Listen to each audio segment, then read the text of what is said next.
El cicloturismo es una oportunidad de llenar de vida zonas despobladas, generar empleo a través del turismo, crear nuevas formas de ocio y transporte para la población local, viajar de forma más limpia, compartir experiencias y vivir momentos únicos. Disfrutar de un viaje en bicicleta es mucho más sencillo en Teruel.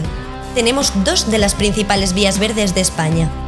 En el norte de la provincia, la Val de Zafán, con casi 80 kilómetros de recorrido en suelo turolense, es una referencia a nivel internacional.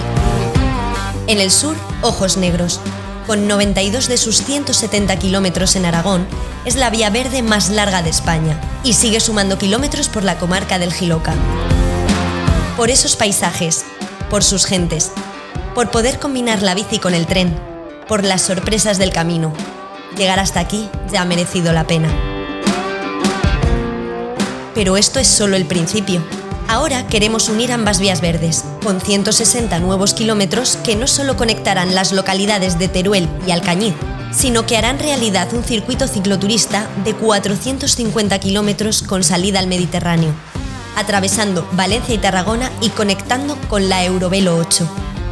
Se completará así una vía ciclista de largo recorrido, cómodo y seguro.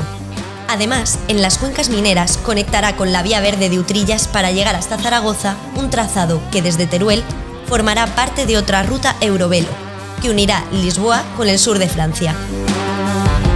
¡Qué ganas de que sea una realidad ciclable!